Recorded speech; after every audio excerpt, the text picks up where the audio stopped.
Today in Honolulu, Hawaii, the City Council makes a bold move to address the housing crisis with a new department merger.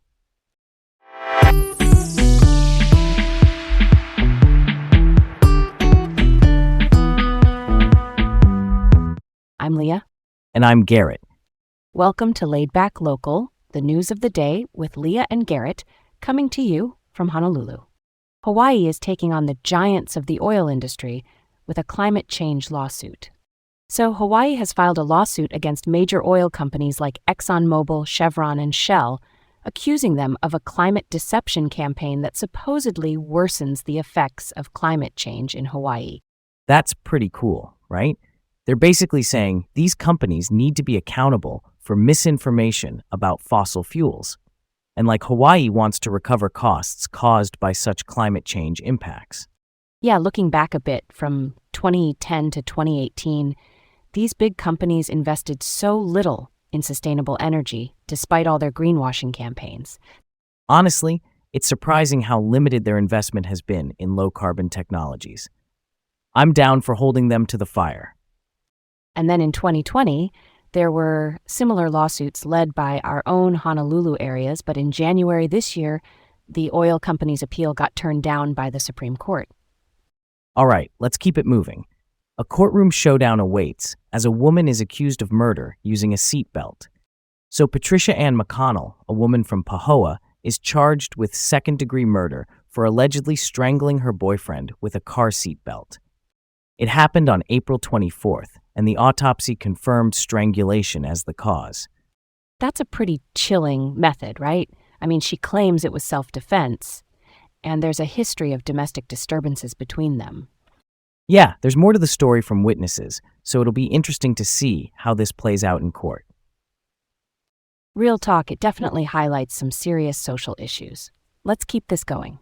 Major shakeup at the East-West Center as budget cuts prompt sweeping buyouts. The East-West Center, a research and education hub in Honolulu and D.C., is facing budget cuts due to federal funding uncertainties.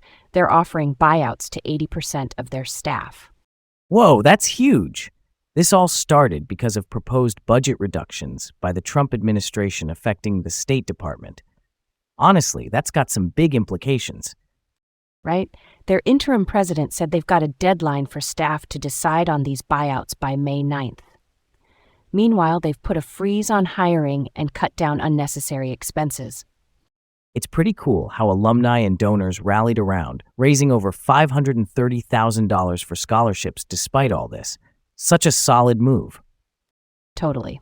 All right, here's where we go next. Corvids, those smart birds, defy expectations and blur the lines of intelligence. For sure, corvids, which are birds like crows and ravens, showcase intelligence rivaling even primates. I mean, they're using tools, solving puzzles, and even understanding cause and effect. That's something to chew on, huh? Definitely. I love how they have complex social behaviors and a brain-to-body size ratio similar to chimpanzees. It's wild to think they might even dream. Nailed it. They challenge the way we traditionally rank intelligence, don't you think? Totally get where you're coming from. Okay, let's move on. The Honolulu Council has just given the nod to a new housing department merger. The council approved Mayor Rick Blangiardi's plan to merge the city's real estate and housing agencies into the Department of Housing and Land Management. That's a story worth telling.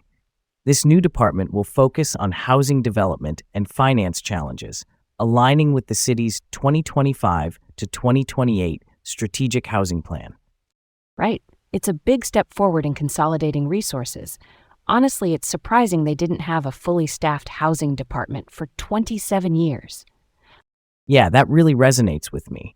It's all about making some real progress on these urgent housing issues.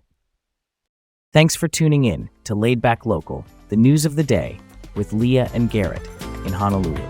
Stay informed, and we'll catch you tomorrow.